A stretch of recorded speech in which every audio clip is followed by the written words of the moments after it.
Push that rock with Simpson math. Given the rate of change in some quantity, can we deduce the change over time in that quantity? This is the question that we're going to look at this week. An example, train travels 40 miles per hour for 1 hour. How far did the train travel? Well, that's pretty easy. It's going 40 miles per hour. It travels 1 hour. It goes 40 miles. Okay, that seems really easy. And it is easy peasy until the rate is variable. So let's look at an example like that. What is the change in y if the rate of change in y, in other words, dy dt, is 1 over t over this interval? That's an interesting question. Now it's not a constant rate, but a variable rate. Whoa, slow way down. This is going to be kind of tough. So let's think about it this way. What is the change in y if dy dt is 1? See, a constant rate again. Over the some time interval. Oh, let's think about that. Let's think about it. Let's graph this function here. It's a constant function. There it is. Now, what we have here is a quantity that's changing at this rate. So this rate is 1 output per time interval for time unit, whatever the time unit is, be it seconds, hours, eons. And notice the length of time is 4. 5 minus 1 is 4, so this is 4. So we go times 4 time units. This cancels, and we get 4 outputs. So the change was 4 units of the output, whatever the output is, be it miles or be it volumes of gas pumped by an oil rig, whatever. Now notice that we just went 1, which is this height, and then we multiplied it by 4, which is this width, and so we got an area. So this is 4 square units, but this 4 square units matches up with the 4 outputs of change in y. Oh, how about that? That's kind of curious. Now, let's notice something else. What if I take the antiderivative of this with respect to time? Well, over here, of course, I'm going to get out y. The antiderivative of dy dt is y. And over here, since this is a constant 1, I get t, because this is the linear function. If I take the derivative of this, of course, dy dt would be 1. So I got t. And we wanted to know how much change there was in this function over the interval 1 to 5. So 1, 2, 3, 4, 5. Well, at 1, it's 1. The output is 1. At 5, the output is 1, 2, 3, 4, 5. So how much change was there in y? Well, 5 minus 1, which is 4. So notice that I could just evaluate this function at 5, which is 5. Evaluate the function at 1, which is 1. And then just take the difference.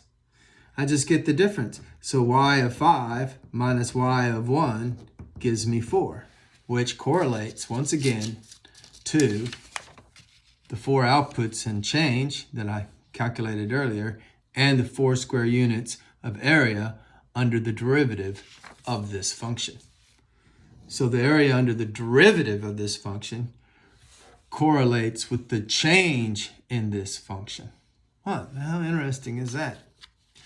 Now, maybe we're ready for this more difficult problem. So let's see, we're graphing the derivative function here is, at 1 is 1, at 2 would be a half, At 3, it'd be a third, so it's a little bit more than 3/10. At 4, it'd be 0.25, which is 1/10, 2/10, 0.25 would be right there, and then this would be 2. So we have a curve coming down like so. So notice the rate of change is no longer constant. It's variable. How are we going to handle this problem? Well, one thing we could do is pretend for just a minute that instead of having this variable change, we have a flat rate of change for just a little bit, and then suddenly magically the rate of change just jumps to here. It's discontinuous and just jumps down here, and then it jumps to here. Oh, whoops, I missed it. That's pretty bad. And then jumps to here. So if we had that, well, then we could compute the change in y if this had been the curve. If the actual derivative was this piecewise function that I drew in pencil here, we could get the change in y. And the way you would do that is you'd simply say, oh, I can get this area as we did before. You know, you're going to think about it this way. We're going over 1 unit in time, but we have an output of 1/2. So it's 1/2 output units per time units. And we multiply that by 1 unit in time. The time units cancel, and I get 1/2 output. So the change from here to here was 1/2 output, which happens to correlate with the width of 1 and the height of 1/2. Remember, my scale is different, so this width of 1 is actually bigger than this height of a half. But anyway, 1/2 by 1 gives me 1/2 unit squared in here. Now, I have only estimated because the true thing is variable, but I've got an estimate here of the change that happened in this first time interval, be it if it's seconds, and this first second from 1 to 2 seconds. And I could do it again here, do it again here, and do it again here, and I think you all see what's happening. We have a Riemann sum here. This one would be, it's 1 unit by a third. This is 1 unit by a fourth, and this is 1 unit by a fifth. You get a common denominator, add all that up, and you would have an estimate for the change in y. Now, here the partition is 1, 2, 3, 4, 5. The selection is clearly the right end every time. 2, 3, 4, 5. And the Riemann sum then is the summation from I goes to 1 to n, because the size, and n is 4 here. There's size 4, 1, 2, 3, 4 selection points. We evaluate the function at each selection point and then multiply by the width of each interval, but all the widths are the same, so I'll just call it delta x. In other words, how much the x changes by, and it's always the same. So there's our Riemann sum, and you would just compute it. You stick in 2, you get an f of 2 times the change in x, which is 1, plus, and you keep on going until you get to the last one, f of 5 times the change in 1. And that Riemann sum estimates the change in the function y, whose derivative we have graphed here. Now, that seems like a pretty lousy estimate, but you could make the estimate better. Here I have a prepared paper here. Let's make the estimate better. Let's chop it up by halves. So our partition is 1 through 5, but every half interval. And then let's make our selection point the right end again. So this will be, we'll go up to the curve. I guess I need to graph the curve again. So it looks something like this. At 2, it's a half. 1, 2, 3, 4, 5, 3, 1, 2, 3, and a little bit, 2, 2. So here's the curve again.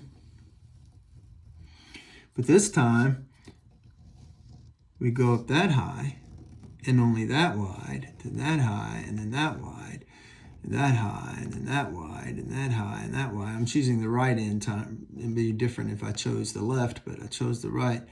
Wait, did I do? Yeah, that's a half. Okay, it just happened to put that half in the wrong spot, so it looks a little wider. And there we go. So notice the estimate of this Riemann sum is going to, since I upped my number of rectangles to 8, is going to be a lot better than the previous one. And you would just keep refining this estimate with larger and larger numbers of rectangles. And eventually, you would fill in more and more space. I mean, look at the space that was left out last time compared to this time. There's more little intervals, but they're all so much smaller that it's significantly less error than we occurred before when we only had 4. And so you see that this is a limiting process.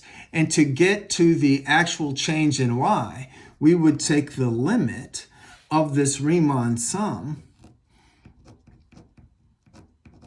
Here we're assuming that we did a regular partition, and so all of the interval widths are the same delta x sub I.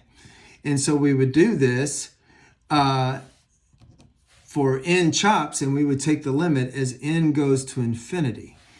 And that would fill in this space so that we would eventually approach the actual area under the curve, and that area under the curve for dy dt would also be the change in y over the interval of time.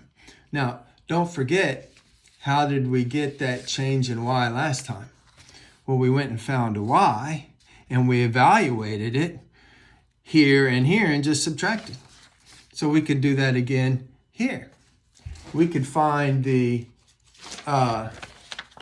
antiderivative of that.